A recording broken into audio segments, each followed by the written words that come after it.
Doctor APJ Abdul Kalam, doctor Abdul फकीर जैनुलब्दीन अब्दुल कलाम केवल भारत के ही नहीं, विश्व की ऐसी महान शख्सियत थे जिनके बारे में हम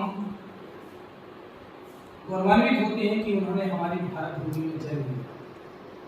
और उनके जन्म दिवस को हम विश्व छात्र दिवस के रूप में मनाते हैं, क्योंकि उन्होंने कहा था, उनकी किताब लाइब्रेरी में है, अभी की उड़ान आप पढ़िएगा। उन्होंने लिखा है कि हर व्यक्ति छात्र होता है बशर्ते कि उसमें सीखने की जिज्ञासा हो और लालसा हो। आदमी का पूर्ण सीखता है। उन्होंने अपनी किताब में बड़ी अच्छी बात कही है कि मनुष्य को सपने बड़े देखना चाहिए, छोटे सपने देखना भी अपराध है।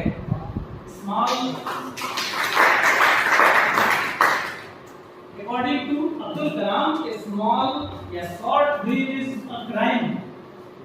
छोटे ड्रीम देखना भी छोटे स्वप्न देखना भी एक अपराध है, क्राइम है।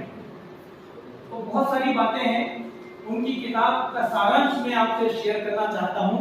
उन्होंने कहा है कि हर मनुष्य को अपनी जिंदगी में ABCD याद रखना चाहिए। A for action, B for birth, C for choice and D for death. उन्होंने कहा कि गीता का श्लोक उद्धृत करते हुए उन्होंने कहा है कि मनुष्य को A फॉर एक्शन मतलब कर्म करते रहना चाहिए। कर्म करोगे तो निश्चय ही सुप्रतिफल मिलेगा ही मिलेगा।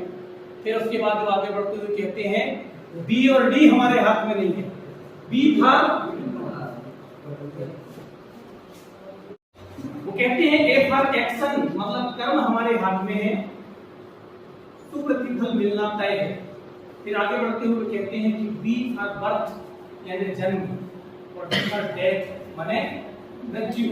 जन्म और मृत्यु हमारे हाथ में नहीं है। आदमी बिना मुहूर्त के जन्म लेता है, मरता भी बिना मुहूर्त के है, लेकिन पूरी जिंदगी शुभ अशुभ मुहूर्त के चक्कर में पड़ा रहता है। और वो कहते हैं कि बी फॉर बर्थ यानी जन्म हमारे हाथ में नहीं है, बी फॉर डेथ यानी मृत्यु भी हमारे हाथ में नहीं है, लेकिन बी और डी के बीच का सी फॉर चॉइस हमारे हाथ में है कि हम क्या चॉइस करें। तो मेरे ख्याल से ये बहुत बड़ा संदेश है कि बर्थ हमारे हाथ में नहीं, सी फॉर चॉइस हमारे हाथ में है। तो क्यों ना हम अच्छी चॉइस अपने जीवन में अपनाकर जीवन को सार्थक करें। अब्दुल कलाम साहब को नमन करते हुए मैं आप सभी को धन्यवाद देता हूँ। जय भारत।